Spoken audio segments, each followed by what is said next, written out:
I'm so excited that you're here today for today's episode because it is going to be a great one. We are going to cover 4 powerful storybook strategies that are going to develop high-level thinking, that are going to develop high-level language, that are going to develop high-level literacy, that are going to develop executive function skills. We are talking about inferential thinking, high-level thinking when it comes to storybook. And what are we going to stay away from? We're going to stay away from the low-level literal fact questions, the who, what, where, yes, no questions. We're going to stay away from those, and we're going to move into the higher level thinking. And why are we staying away from the low-level questions? Why are we staying away from the who, what, where, yes, no questions? Because these questions are not authentic. The reason these questions are not authentic is that these are questions that children know that we know the answers to. There's a right and wrong answer, and children know that we are simply quizzing them when we ask them these questions. Now, that is not play. We want to treat books as toys, and we want to treat the interaction of one as play. That's a back and forth dialogue in which we are interacting with each other and enjoying each other's unique contribution to the table, not a one-way interaction in which there's an answer key and the child's expected to answer in a certain manner. So we want to stay away from those low-level literal questions. What color is that? Who is that? Where are they? Is it this? Yes or no? Is it that? How many are there? These low-level questions, these are quiz questions. Books are not tests, books are toys, and they're meant to be explored. So we want to ask those questions that promote explorative, creative thinking. Those are the inferential questions, and that's what we're going to cover today. We're going to cover what's known as the 4 Ps from the hand-on approach. And the 4 Ps means these are 4 strategies that are highly effective that happen to begin with the letter P. And what do these strategies do? They promote higher level inferential thinking. This is what we want to see if we want to develop better thinkers. We want to develop people with greater executive function skills that are thinking in an if-then sort of manner instead of a black and white literal manner. So let's talk about these 4 P strategies. What we're going to do today is first I'm going to go over the 4 P strategies, and then I'm going to apply the 4 P strategies to my all-time favorite children's story. And I wonder if you know what that is. If you're someone who happens to be a high-functioning codependent type, you might be able to relate to this character that we're going to read about today in my all-time favorite children's story. That's going to be my hint. Well, let's first talk about the 4 Ps. In the last episode, I talked about the 4 Es, which were the 4 strategies that begin with the letter E that promote inferential thinking. Now, you can use these strategies in the context of storybook reading with one child, or if you're storybook reading with an entire group. You can also use these strategies throughout the day within the natural environment, in play, or any time within the day, in conversations in the car. Anytime you can use these strategies. I like to use these strategies when my children are engaged in task-oriented movement activities. And that's when I get the most incredible responses in which children talk about events that occurred outside of the present moment. And that is because the questions are inferential thinking questions. They're talking about beyond the here and now. We want to stay away from, as I mentioned before, the literal here and now fact questions. Those are closed-ended questions with closed-ended responses. And having a closed-ended response is very unauthentic. We're answering questions that children know we know the answer to. And children oftentimes can perceive that they are being quizzed, which makes the storybook reading not so enjoyable after all. So let's get to the 4 Ps. And the first P that we're going to cover is to predict. Can we have the children encourage the child to predict what's going to happen next? And of course, the call out for that is predict, or what do you think is going to happen? The next thing we can talk about is pretending. Let's pretend that we're doing something that's in the story and bringing the story to life. The third P is known as project. What would happen if we tried this?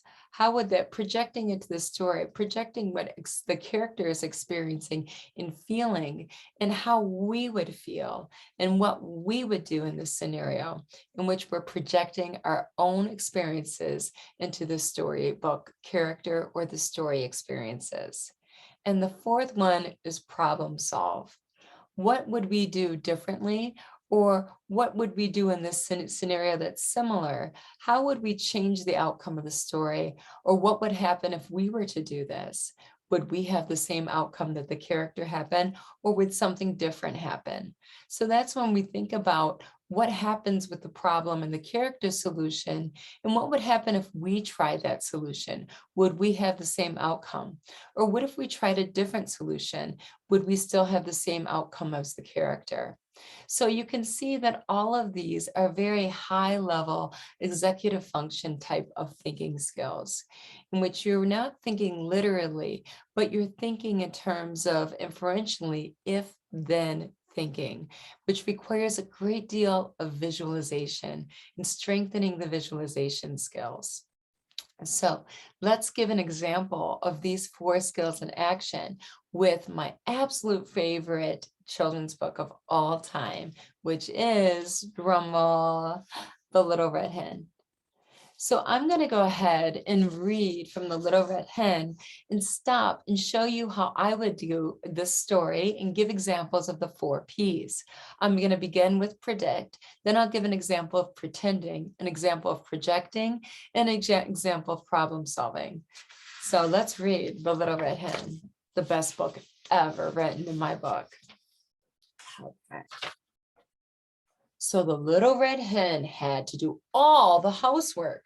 She cooked the meals and washed the dishes and made the beds, and she swept the floor. She washed the dishes and she mended the clothes. She raked the leaves, she mowed the grass, she hoed the garden. And one day when she was hoeing the garden, she found some grains of wheat. "Who will plant this wheat?" cried the little red hen. "Not I," said the cat. "Not I," said the dog. "Not I," said the mouse. When the wheat was ripe, the little red hen asked, "Who will cut this wheat?" "Not I," said the cat. "Not I," said the dog. "Not I," said the mouse. "Then I will," said the little red hen, and she did. When the wheat was all cut, the little red hen asked, "Now who will take the wheat to the mill to be ground into flour?" What do you think the cat's going to say? She asked, "Who's going to help take the wheat into the mill so we can grind it into flour?" What do you think the cat's going to say? Do you think she's going to say, "I'm going to help"? What do you think she'll do? What about the dog? What do you think the dog's going to say? What do you think the mouse is going to say? Do you think the mouse is going to help take the wheat to the mill? So that's an example of prediction. Well, last time they didn't help. I don't know if they're going to help this time. Let's go find out. Let's go read and see what happens. "Not I," said the cat. "Not I," said the dog. "Not I," said the mouse. "Then I will," said the little red hen, and she did. Goodness. The little red hen returned from the mill carrying a small bag of fine white flour from the mill. "Who will make a cake from this fine white flour?" the little red hen asked. "Not I," said the cat. "Not I," said the dog. "Not I," said the mouse. Now, how would you feel if you're the little red hen and here is the little red hen? You did all of these things. You first found the wheat and you planted it and you watered it and you cut the wheat and you brought it to the mill and you made it into flour, and now you wanted to make a cake, and no one will help you do anything. How would you feel if no one would help you with any of it, and you had to do it all by yourself. So here we're going to project. How would you feel if you did all of that and no one would help you? So let's see what's going to happen next as we pretend. Then I will, said the little red hen, and she did. Now she gathered the sticks and made a fire in the stove. And then she took the milk, sugar, and eggs and butter, and she mixed them in a big bowl with the big fine flour. Let's make the cake and pretend we're making cake. Can you make a big bowl with your arm? Okay, let's take our other arm and we're going to stir it. Stir it. Let's stir it slowly. Stirring the cake. Stirring the cake. Okay, now let's stir it really quickly. We're going to beat the batter. Stir. Stop. Okay, so we're stirring the cake. Let's see what happens next. When the cake was hot, she poured the cake into the shining pan and put it, when the oven was hot, she poured the cake into the shining pan and put it in the oven. Such a delicious smell filled the cozy little house. And the little cat got off the soft couch and strolled into the kitchen. And the dog came up from the sunny, dark porch, and he came into the kitchen. And the little mouse, she jumped down from her warm chair and scampered into the kitchen.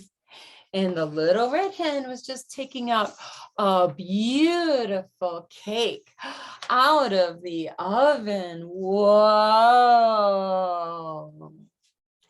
So what should the little red hen do? She made this beautiful cake. Now we're going to talk about problem solving.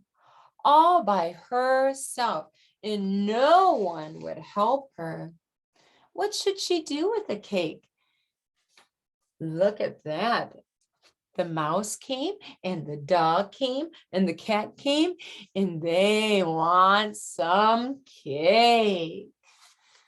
What do you think the little red hen should do? Should she give them the cake even though they didn't even help at all? Or do you think she should keep it all to herself because they didn't help? Let's think about that. So the little red hen asked, who will eat this cake? And the dog and the cat cried, I will. And the dog cried, I will. And the mouse cried, I will. And the little red hen said, all by myself. I planted the wheat. I tended the wheat. I cut the wheat. I took the wheat to the mill and I ground it into flour. And all by myself, I gathered the sticks. I built the fire. I mixed the cake. And all by myself, I am going to eat it. Whenever there was work to be done after that, the little red hen had 3 very eager helpers. Why do you think they were so eager to help afterwards? Let's think about that. So this is a classic for a reason. It's so good. Okay. So we should tell our students that this is what teamwork is called. Great book about teamwork. So we just looked at a classic, The Little Red Hen, and we looked at how we could take the 4 P's, predict what's going to happen, pretend and act out something that's happening in the story, project how you would feel if you were one of the characters or if you were in that situation, and problem solve. What would you do? Would you do the same thing the hen did, or would you do something differently, and why, and what would be the outcome? So these are all higher level inferential thinking skills that are going to pay off in the end. These are the type of thinking skills that not only will produce better academic gains, they're also going to produce better social gains. These are the skills that are not going to change a child's language and literacy skills. They're going to change a child's life. So here we are today, and we're on a mission here. And it's not just to improve sounds, and it's not to improve grammar. It's so much bigger than that. It's to change lives. And what we're going to do if we want to change lives is we're not going to race to the bottom and work on these low-level skills. Instead, when neuroplasticity is at its highest level, we're going to aim high and we're going to accomplish a lot and change these children's brains, and we're going to change these children's lives the next 100 years. And we're going to do that not by going and aiming low, but by aiming high. So take these 4 P's that we covered today, master them, know them, use them throughout the day, change lives. No, we're not talking about colors here. We're not talking about letters. We're not talking about numbers. We're talking about developing children who can critically think. We're talking about developing critical thinkers. We're talking about creating a better world. So roll up your sleeves and go on and make the world a better place, one child at a time.